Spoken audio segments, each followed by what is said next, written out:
ಶುಕ್ಲಾಂಬರಧರಂ ವಿಷ್ಣುಂ ಶಶಿವರ್ಣಂ ಚತುರ್ಭುಜಂ ಪ್ರಸನ್ನವದನಂ ಧ್ಯಾಯೇ ಸರ್ವವಿಘ್ನೋಪಶಾಂತಯೇ.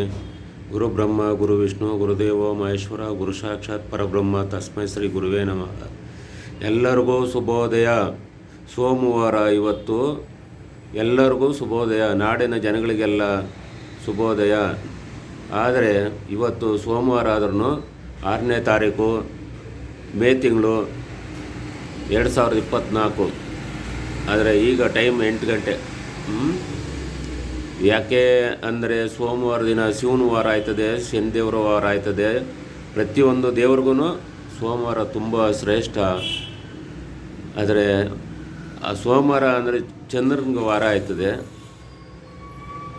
ಈ ಥರ ನಾವು ಶ್ರೀ ಶಾಂತಮೂರ್ತಿ ಶನೇಶ್ವರ ದೇವಸ್ಥಾನ ಕಡೆಯಿಂದನೂ ಶ್ರೀ ಭಕ್ತ ಕನಕದಾಸ ಮಹಾಸಂಸ್ಥಾನ ಮಾಡೋದ್ರಿಂದನೂ ಎಲ್ಲರಿಗೂ ಒಳ್ಳೆಯದಾಗಲಿ.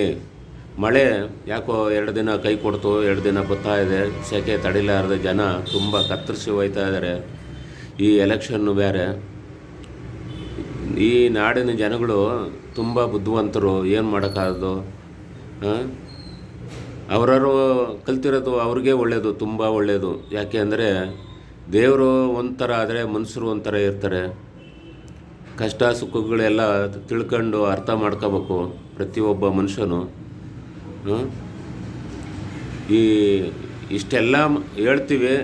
ಈ ಪಕ್ಷಿಗಳಿಗೆ ನೀರು ಕೊಡೋರು ಯಾರು? ಮರಗಳಿಗೆ ಗಿಡ ಕಟ್ಟೆ ಕಟ್ಟಿ ನೀರು ಯಾರು?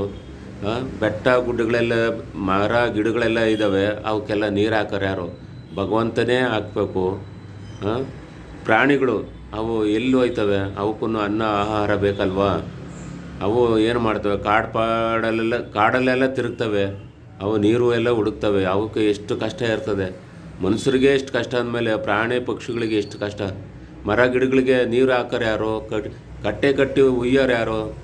ಅದಕ್ಕೆ ಪರಮಾತ್ಮನೇ ನೋಡಬೇಕು. ಹಂಗೆ ನಮ್ಮ ಜೀವನವು ಪರಮಾತ್ಮನೇ ನೋಡಬೇಕು, ಇನ್ಯಾರೂ ನೋಡೋಕ್ಕಾಗೋದಿಲ್ಲ. 2 ದಿನ ಕಷ್ಟ ಆಗ್ಬೋದು, 3ನೇ ದಿನಕ್ಕೆ ಸುಖ ಆಗ್ಬೋದು. ಎಲ್ಲನೂ ತಾವು ನೋಡ್ಕೊಂಡು ಹೋಯ್ತಾ ಇರಬೇಕು. ಇಷ್ಟೆಲ್ಲ ಹೇಳ್ಬಲ್ವಿ. ಆದರೆ ನೋಡೋಣ ಭಗವಂತ ಏನು ಮಾಡ್ತಾನೆ ಅಂತ.